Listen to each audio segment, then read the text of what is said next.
Bonjour à tous et bienvenue dans cette nouvelle vidéo. Aujourd'hui, on va voir comment coudre une robe pull, celle que j'ai sur moi, avec des petites manches.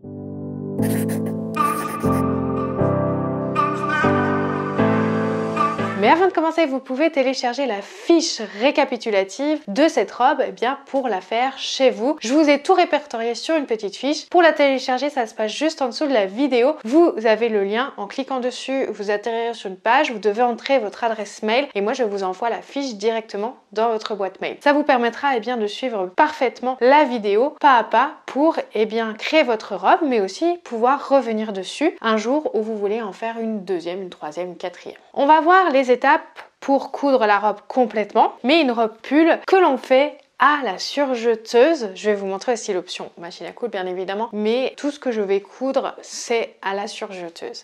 C'est une robe pull, donc une robe pull c'est comme un pull, on utilise des tissus élastiques. Et les tissus élastiques, il y en a plusieurs sortes et je voulais vous faire un petit récapitulatif là-dessus avant de démarrer. Un tissu élastique, en fait, par sa définition, va être élastique et grâce à son élasticité, il va s'adapter correctement à notre corps. Mais vous avez plusieurs élasticités. Soit il est tricoté, et ça c'est la plupart du temps. Donc tricoter, ça veut dire quoi? Ça veut dire avoir des mailles et n'avoir qu'un seul fil. Et avec ce fil-là, on tricote toutes les mailles pour en faire un tissu, quel que soit le point avec lequel on tricote, le tissu à la fin est élastique. Le point que l'on connaît tous, c'est le point jersey. C'est d'ailleurs avec un tissu en jersey que j'ai fait ma robe. Le point jersey, lui, est le plus simple à tricoter et le plus utilisé, on va dire, dans les vêtements élastiques que l'on a de tous les jours. Mais vous avez aussi, par exemple, le bore-coat qui peut être utilisé pour faire des manches, pour faire des cols, pour mettre en fait au bout d'un pull, au bout d'un sweatshirt, etc.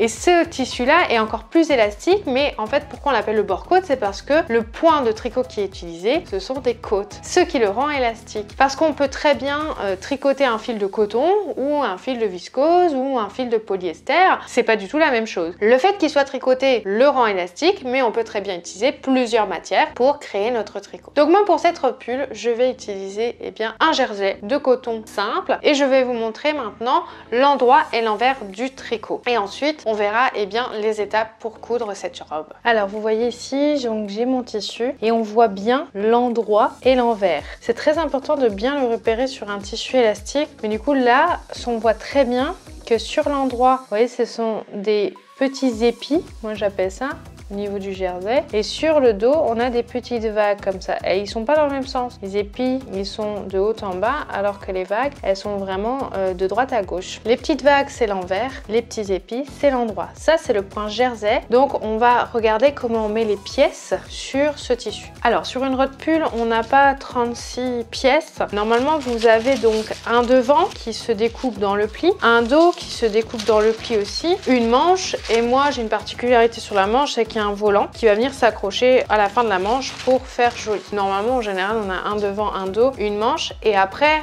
la particularité d'avoir un tissu élastique comme ça pour une robe pull, c'est que au niveau soit la fin de la manche, moi ça va être un volant, et le cou, on va mettre soit du bore-coat, soit on va mettre un tissu élastique autre que le bore-coat. Alors moi je vais essayer d'utiliser le même tissu que ma robe et on va faire donc un col et du coup le volant de la manche dans le même tissu pour faire les finitions. Donc du coup, si je dois placer mes pièces dans le pli, je dois plier mon tissu. Donc ici j'ai l'envers et à l'intérieur j'ai l'endroit. Je vais venir placer mes pièces vraiment sur le bord du tissu ici. Je vais mettre des petites pinces, voilà, comme ceci. Et après moi j'ai déjà les marges de couture qui sont comprises dedans, donc j'ai juste à tracer tout autour et du coup je découpe toutes les pièces dans le tissu. Donc moi je me retrouve avec un dos, un devant dans le pli, deux manches en miroir et le volant, pareil, deux volants, un pour la manche droite, un pour la manche gauche. Alors voilà toutes mes pièces. Donc là j'ai le devant que j'ai déplié qui est dans le pli. Là j'ai le dos pareil, là il est plié en deux. J'ai mes deux manches et j'ai mes deux volants qui viendront s'accrocher sur mes manches. Il y a certaines parties comme les manches ici. En fait le jersey ça ne s'effiloche pas. c'est-à-dire vous n'aurez pas de fil comme le tissu tissé. Sauf que le bord, je suis pas très fan. Donc là, on peut faire un bord, par exemple, à la surjeteuse. On peut faire un bord classique avec un surjet, mais on pourrait aussi faire un bord à ourlet rouloté. Moi, je vais tester si ça marche sur ce tissu et si ça fait joli. Donc sur certaines finitions comme ça, on peut très bien faire des ourlets roulotés. Ensuite, toute la robe, comme elle est en jersey, je vais bien évidemment la coudre à la surjeteuse, comme je vous l'ai dit au début. Ça va être vraiment très simple l'assemblage. Je vais assembler dos et devant sur les côtés. Donc là, j'assemble vraiment, je mets bien en face le côté ici, le bas, et ensuite je mets des pinces tout le long. Alors vous voyez, le jersey, ça roulotte. C'est normal, c'est le point qui est fait comme ça. Donc là, il faut vraiment bien le dérouler et vous verrez qu'avec la couture, ça s'enlèvera tout simplement. Alors là, vous avez, moi je vais le coudre à la surjeteuse, mais vous pouvez très bien le coudre avec un point élastique à la machine à coudre ici pour que ça tienne bien. Vous devez utiliser une aiguille jersey si vous le faites à la machine à coudre pour que le fil, il soit bien positionné, qu'il ne s'enroule pas, que vous n'ayez pas de problème. Il faut toujours utiliser une aiguille jersey quand on coud du jersey ou tout autre tissu élastique. Il y a aussi des aiguilles qui s'appellent stretch ou super stretch. Ça, vous pouvez l'utiliser pour les tissus élastiques. Donc vous cousez les côtés. Vous voyez que là, je suis en train de faire l'autre côté. Je mets des petites pinces et vous allez coudre aussi les épaules. Ici, je prends mes épaules, je les mets bien l'une en face de l'autre. Là, je vais mettre qu'une petite pince, mais vous pouvez en mettre plusieurs. Vous les mettez bien en face et vous venez faire la couture à la surjeteuse ou à la machine. Alors voilà, j'ai assemblé dos et devant. Donc là, sur les côtés, sur les épaules, et j'ai fait sur certaines coutures la couture à la machine et la couture à la surjeteuse. Donc vous pouvez très bien faire les deux aussi. Si vous avez les deux, ça peut très bien fonctionner. Ensuite, qu'est-ce qu'on doit faire? On doit prendre les manches et on doit mettre endroit sur endroit le côté ici et assembler. Ça, vous faites ça sur les deux manches.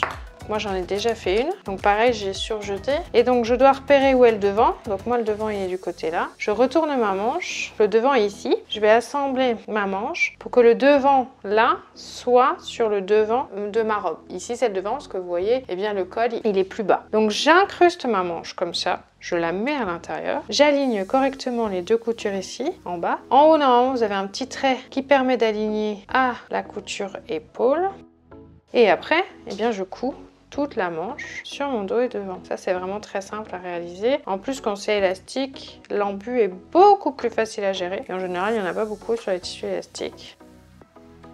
Et là, vous allez coudre votre manche. Vous pouvez aussi, alors moi, comme j'ai des volants, vous pouvez aussi coudre le volant avant de coudre la manche ou après. Là, c'est vous qui voyez. Et vous voyez, je suis presque au bout. Il va me manquer après que les petites finitions au niveau du cou, de l'ourlet et des manches avec les volants. Alors, faisons la finition du col. C'est une finition que vous pourriez faire aussi sur l'ourlet. Là, c'est vous qui choisissez. Moi, sur l'ourlet, je ferai un ourlet classique. Je rabattrai une fois puis deux fois. Si vous savez pas faire un ourlet, vous pouvez regarder dans ma chaîne YouTube la vidéo pour faire un ourlet. Elle est aussi dans la description juste en dessous de cette vidéo. Donc ici, en fait, j'ai mon col et donc je dois mettre une bande qui vient s'accrocher dessus. Qu'est-ce que je fais en premier? Je vais venir avec mon mètre souple et je vais venir mesurer comme ça tout mon col.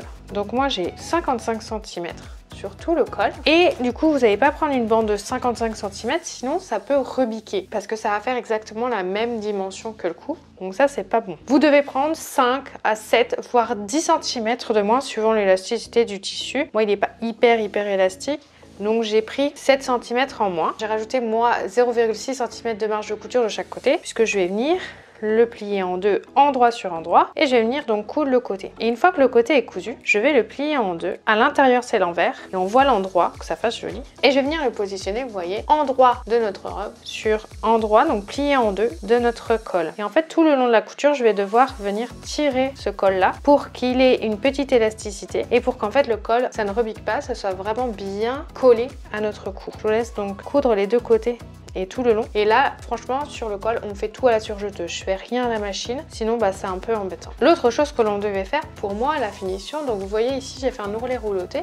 Ça fonctionne très bien sur le tissu, donc je suis plutôt contente. Et c'est que je viens placer mon volant sur ma manche ici. Et donc finalement, une fois qu'elle sera cousue, elle sera terminée également. Donc mes manches seront terminées, mon cou sera terminé. Et l'ourlet, je vous disais, je fais un ourlet classique. Je me mets sur l'envers, je viens replier 1 cm puis 2 cm. Sur les jerseys, en général, on a quand même l'habitude de faire un grand ourlet pour pas que ça roulotte. Parce que si je le fais trop petit, en fait, le fond va roulotter. Donc là, vous pouvez très bien faire un ourlet de 2 cm et de revenir sur 2 cm.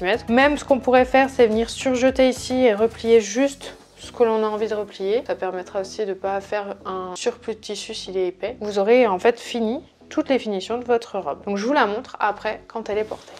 Et voilà, donc là, je vous montre ma robe. J'ai mis une petite ceinture, mais je pourrais aussi l'enlever. Donc voilà la robe cousue intégralement. Super intéressant, c'est que c'est très facile à coudre et c'est très facile à refaire. Donc n'hésitez pas à vous en coudre de toutes sortes. Moi, j'ai fait, vous voyez, des volants sur celle-ci, mais vous pouvez très bien en réaliser avec toutes les formes qui sont disponibles. D'ailleurs, le patron que j'ai utilisé dans cette vidéo, c'est un patron que j'ai fait moi-même à partir de mon patron de base, que l'on appelle la base maille, parce que c'est celle qu'on utilise avec les tissus élastiques. Si vous voulez vous aussi apprendre à créer vos propres patrons et créer ce type de vêtements, vous pouvez vous inscrire à ma masterclass qui aura lieu dans quelques jours. Et au cours de cette masterclass, je vais vous donner les premières étapes pour apprendre à créer des vêtements complètement sur mesure et ne plus jamais avoir besoin de patron. Parce que si vous me demandez ce patron-là, je l'ai juste à mes mensurations, je ne pourrai pas vous donner les différentes tailles. Si vous voulez vous aussi apprendre à créer vos propres patrons à vos mensurations, vous pouvez vous inscrire à la conférence